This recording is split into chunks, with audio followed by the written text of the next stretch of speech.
नमस्कार, राम राम शेतकरी मित्रांनो, आपलं स्वागत आहे आपल्या ट्विन फार्मर यूट्यूब चॅनलमध्ये।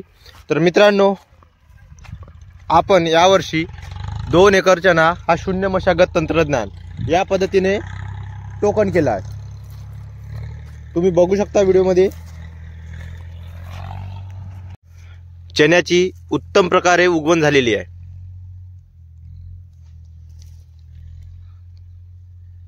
मित्रांनो, आपले 4.5 फुटाचे बेड आहे आणि त्या बेडवर आपण याआधी 2 तास सोयाबीनचे टोकन केले होते आणि सोयाबीन कापून झाल्यानंतर तुम्ही बघू शकता आपण बेड हे मोडले नाही आणि कचरा तसाच ठेवून यामध्ये या कचऱ्यावर सुरुवातीला आपण आपलं ग्लायसोफेट 100 ml प्रतिपंप आणि तसेच त्यामध्ये सुमी मॅक्स असा 7 पंप ते 8 पंप प्रति एकर असा दाट असा फवारणी करून घेतलेली आहे।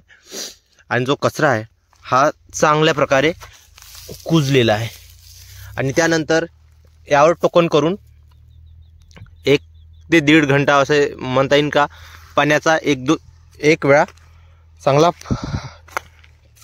शिरवा दिलेला आहे आणि उगवण झाल्यानंतर अजून एकदा शिरवा दिला आहे। असं म्हणजे 2 वेळा 1-1 तासाचा आपण पाणी दिलेलं आहे। अजून पण आपण चण्याला खत नाही दिले आहे, पण आता यानंतर जेव्हा आपण दुसरे किंवा तिसरे पाणी चांगले दाट पाणी देऊ तेव्हा आपण खत हे वरून बेडवरून टाकून देणार आणि वरून पाणी देणार। तुम्ही बघू शकता मित्रांनो, चण्याची खूप चांगली अशी उगवण झालेली आहे। यामध्ये आम्हाला कुठं हे बघायला मिळालं। यामध्ये बघू शकता हा मररोग तर नाही, पण एक कीड आहे जी चना खाऊन घेत आहे, पण कुठे अजून मररोग जाणवला नाही मित्रांनो। खूप असा उत्तम असा प्लॉट निघला आहे। आमचं हे पहिलंच वर्ष आहे SRTचं। माझा अजून आमचाच म्हणता येईल का 14-15 एकर चना पारंपरिक शेत पद्धतीने केला आहे आणि आम्ही या 2 ते 2.5 एकर क्षेत्र आहे मित्रांनो। हे शून्य मशागत ने करून बघत आहोत। तर आमचं पहिलंच वर्ष आहे म्हणून आम्ही 2 एकरापासून सुरुवात केली, पण ही पद्धत खूप सोयीस्कर अशी आहे। आम्हाला वाटलं होतं कचरा खूप होऊन जाणार म्हणून आम्ही एका बेडवर थोडं 2 तास घेण्यापेक्षा 3 तास घेणं निवडलं आणि 2 तासातलं अंतर हे बघू शकता आपण 1 फूट आहे आणि हे जे 2 बेड आहे यामधलं अंतर 2 फूटच्या वरत आहे, 2.5 फूट 2 तासातलं, पण एका बेडवर आपले 3 तास आहे आणि 3 तास चांगल्या प्रकारे निघले आहे। 3 तास घेण्यामागचं कारण म्हणजे की कचऱ्याचं व्यवस्थापन होऊन जाईन 2 तास जे म्हणता येईल का दाटासाठी थोडा वेळ लागणार, पण 3 तास राहिले लवकर दाटणार आणि कचरा येणार नाही म्हणून आपण 3 तास घेतले होते।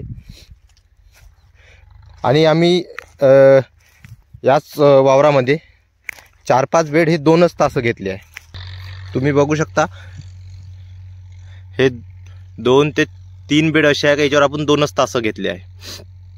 हे बघण्यासाठी का 2 तासांनी काय फरक पडणार, किती चना झाकणार की नाही, हे अंतर बघू शकता। कमीत कमी 3.5 फूट तर पक्का आहे 2 बेडमधलं आणि बेडवर 1 ते 1.5 फुटाच्या अंतरावर 2 तास टोकन केले आहे।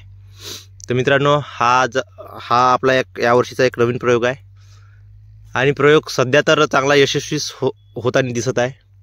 कारण की याआधी आपण जसं आम्ही याच वर्षी विचार करतो म्हणलं तर म्हणजेच 2 एकराला कमीत कमी 7 ते 8 हजाराची आमची बचत आहे वाही करण्याची। कारण की तुम्ही बघतो म्हणलं सोयाबीन काढून पहिले आपण नांगरण करून घेतो, नांगरण झालं की रोटा झालं की पेरणी, आणि पेरणी झाली का त्यावर उंबरे म्हणून डबल एक रोटा किंवा बैलाच्या सहाय्याने वक्राद्वारे उंबरे करून घेतात असे। पण हे सर्व काही न करता याच्यावर डायरेक्ट आपण रनआउट मारून तणनाशक मारून डायरेक्ट टोकन केली आणि बियाण्याच्याच पैशामध्ये टोकनचे रोजदार असं म्हणता येईल जे पेरणीला खर्च लागला ते खंडून जाते बियाणाची बचतीमध्ये आणि बाकीच्या पैशाची पूर्ण बचत समजायची। तर यानंतर काय काय अजून आपल्याला बघायला मिळते या शेतीमध्ये आणि काय काय अनुभव येते हे सर्व आपण आपल्या यूट्यूब चॅनलवर दाखवणार आहोत। तर चला, व्हिडिओमध्ये दिलेली माहिती तुम्हाला कशी वाटली, व्हिडिओला लाईक करा, शेअर करा आणि चॅनलला सबस्क्राईब करायला विसरू नका। धन्यवाद।